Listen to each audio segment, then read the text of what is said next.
नमस्कार, मैं रतन सिंधिया राजपूत। जैसे बसंत के चलते सूनी डालियाँ खिल उठती है, वैसे ही शिव का नाम लेने से आत्मा में आनंद की गंगा उठती है। शिव का नाम समस्त सुखों का उद्गम है। शिव का ध्यान ही समस्त दुखों को हरने के लिए पर्याप्त है। फिर उनके साक्षात निवास स्थली के दर्शन हो जाए तो इससे बड़ा सौभाग्य और क्या हो सकता है। आइए।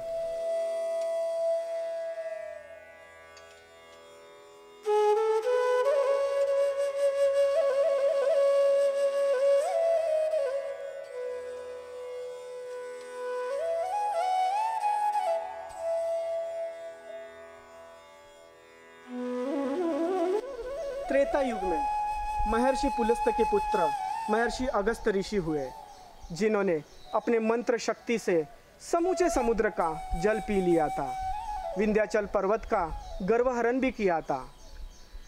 मणिमती नगरी के दैत्य राजा इलवल एवं वतापी की शक्ति भी इन्होंने ही नष्ट की थी। महर्षि अगस्त का विवाह विदर्भ नरेश की पुत्री लोपमुद्रा से हुआ, जो विद्वान और दैवज्ञ थी। अपने विवाह के पश्चात महर्षि अगस्त यही आश्रम बना के रह गए। महर्षि अगस्त ऋषि रावण के चचेरे भाई भी थे। त्रेता युग में भगवान वामन, परशुराम और प्रभु श्री रामचंद्र अवतरित हुए। विष्णु रूप वामन ने बलि का उद्धार कर उसे पाताल लोक भेजा। भगवान परशुराम ने हयाय क्षत्रिय का संहार किया। प्रभु श्री रामचंद्र इस धरती पे अवतरित हुए रावण का वध करने के लिए।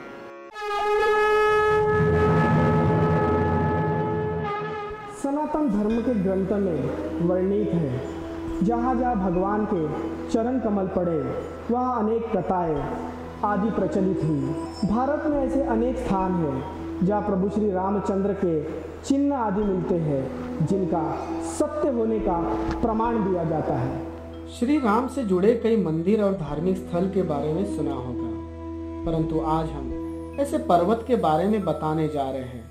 पद्म पुराण में सिंदिरगिरी कहा गया और कालिदास जी ने इसे रामगिरी वर्णित किया है। श्री राम भ्राता लक्ष्मण और देवी सीता वनवास भोग रहे थे।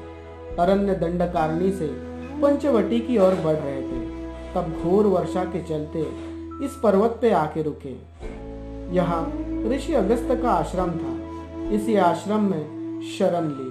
आज वो स्थान रामटेक कहलाता है। यही श्री राम और अगस्त ऋषि की भेंट हुई। यही अगस्त ऋषि ने श्री राम को ब्रह्म अस्त्र दिया। उसी ब्रह्मास्त्र से श्री राम ने रावण का वध किया। भारत को संतों की और ऋषि मुनियों की भूमि कहा गया। द्वापर युग में भगवान श्री कृष्ण ने अवतार लिया, कंस आदि दुष्टों का संहार किया। वही महाभारत में गीता का उपदेश भी दिया।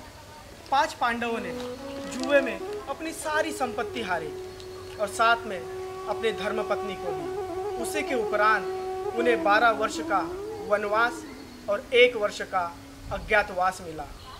कहते हैं महाराष्ट्र के इस देवलापार में 5 पांडव आने का वर्णन है। ये देवलापार रामटेक तहसील में आता है। नागपुर से मात्र 60 किलोमीटर दूरी पर है। कर्म से कोई नहीं बच पाया है, चाहे मनुष्य रूप में भगवान ही क्यों ना हो। कर्म की गति सबको पार करनी होती है। हमें जन्म से लेकर मृत्यु तक कर्म करने होते हैं। कहते हैं कर्म के शुभ अशुभ फल को अवश्य भोगना ही होता है। इससे किसी को छुटकारा नहीं मिलता।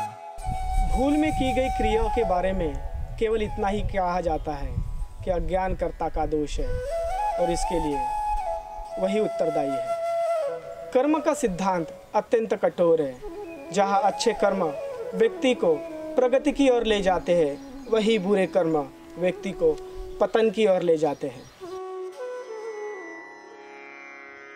मान्यता है 5 पांडव अज्ञातवास के दौरान यहाँ रुके थे।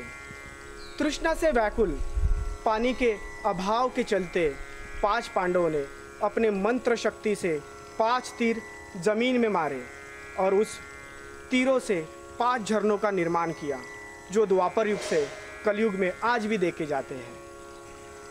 ऐसा कहा जाता है कि 2 झरने पूर्व से लेके पश्चिम की ओर बहते हैं और 2 पश्चिम से लेके पूर्व की ओर बहते हैं और 1 झरना दक्षिण की ओर बहता है।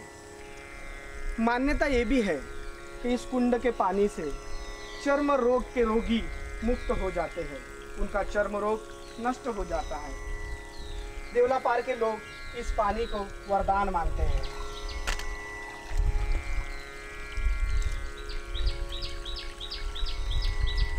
यहाँ कुंड के आसपास 2 वर्ष में शंकु का निर्माण होता है, जो विलक्षणीय है।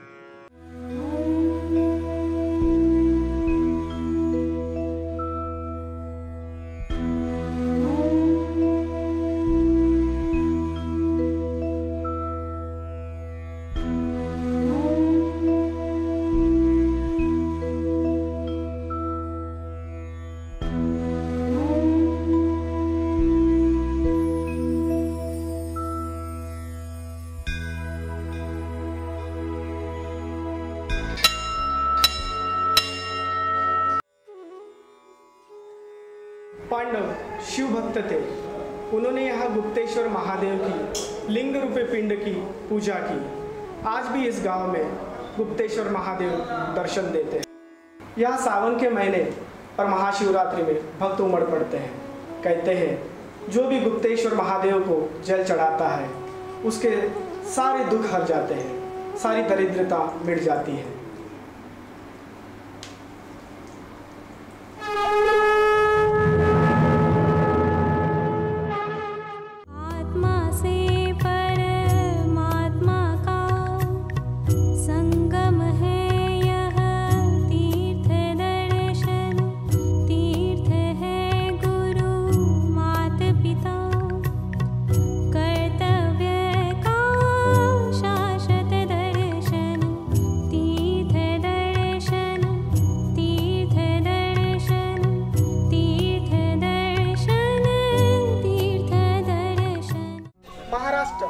विदर्भ का देवलापार है तो एक छोटा सा गांव, परंतु पांडवों के आने की वजह से और भगवान गुप्तेश्वर महादेव की कृपा से ये गांव विशेष महत्व रखता है। यहाँ नागों को कभी भी देखा जाता है। या नाग देवता को देखना शुभ माना जाता है। कहते हैं जिसे भी नाग देवता के दर्शन हो जाते हैं वो आर्थिक दरिद्रता से मुक्त हो जाता है।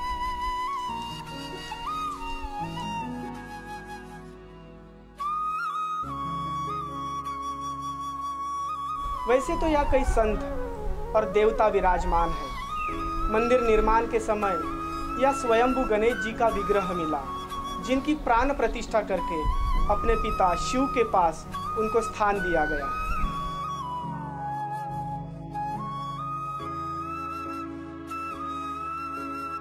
इस स्थान को सूरत के विख्यात अवधूत विश्वनाथ महाराज की तपोभूमि भी कहा गया है। जय बजरंगबली की जय। चिरंजीवी हनुमान जी का मंदिर है।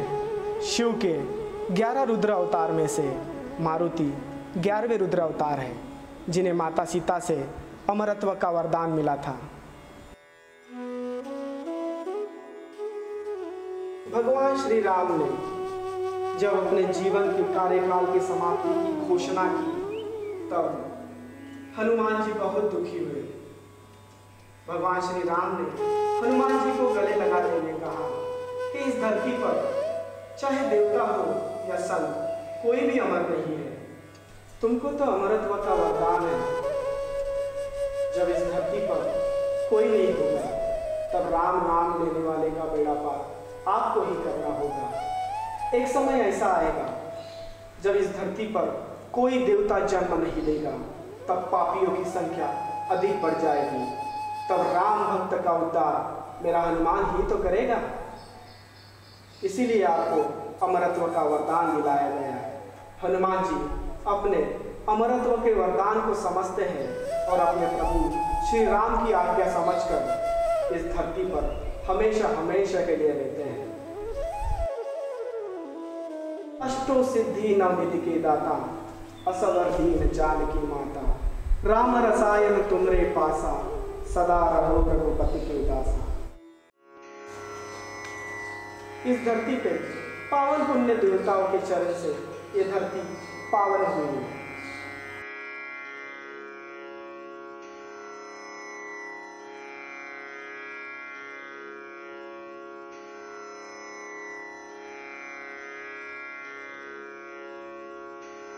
मान्यता है यहाँ पे जिस भक्त की मानता पूरी हो जाती है वो यहाँ हवन करवाते हैं।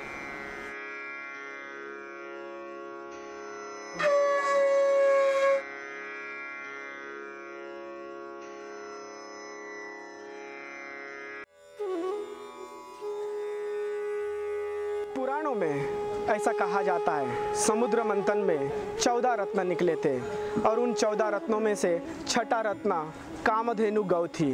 कामधेनु, काम यानी इच्छा, धेनु यानी पूर्ति, कामधेनु यानी इच्छा पूर्ति करने वाली, गौ को इच्छा पूर्ति करने वाली गौ माता भी कहा गया है। मान्यता है कि गौ माता में 36 कोटि देवी देवता वास करते हैं। 36 कोटि यानी 36 प्रकार।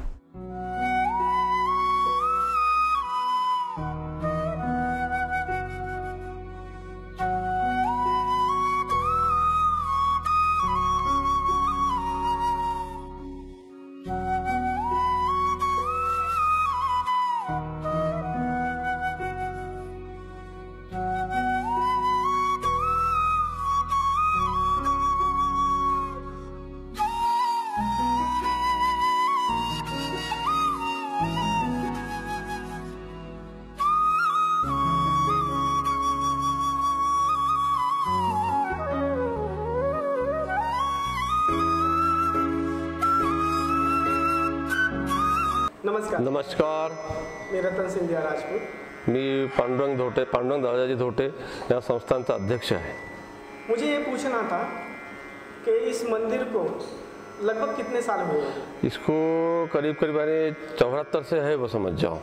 मंदिर का यानी इसका जीर्णोद्धार किया अपन ने। पहले शिव जी की पिंड थी और हनुमान जी की मूर्ति थी, वो लकड़े का मंदिर था और जो 5 झरे हैं उसमें वो रिंग लगी हुई थी, उसमें से पानी निकलता था। उसके बाद में जो कंस्ट्रक्शन दिख रहा है ये सब 73 के बाद में इसका सब जीर्णोद्धार किया है। अच्छा, मंदिर निर्माण। हाँ, मंदिर निर्माण। अच्छा, और ये जो 5 झरे हैं, हाँ, तो इसकी कोई कथाएं ऐसा कुछ है?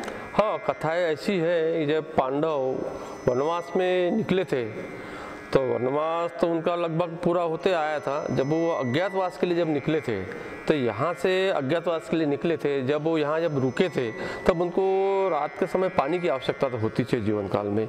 तो वो पानी तो था नहीं यहाँ पर, तो उन्होंने 5 पांडवों ने मंत्रों द्वारा हर एक ने एक बाण मार के 5 झरे निर्माण किए हैं। ये झरे इस टाइप के हैं कि 2 झरे पूरब की ओर बहते हैं और 2 पश्चिम की ओर और 1 दक्षिण की ओर बहते हैं। ये ऐसा जो संयोग है ये बहुत कम जगह पे है। कहते हैं शिव को कोई घोर नहीं, वो तो अघोर है, परंतु हम मनुष्य पूरे जीवन में छोटी छोटी इच्छाओं के लिए भागते रहते हैं, परंतु ये शिव का वो स्थान है जहाँ हर इच्छाएं पूरी हो जाती है। तो आप अपने जीवन में एक बार यहाँ अवश्य आए और अपनी इच्छाओं की पूर्ति करें।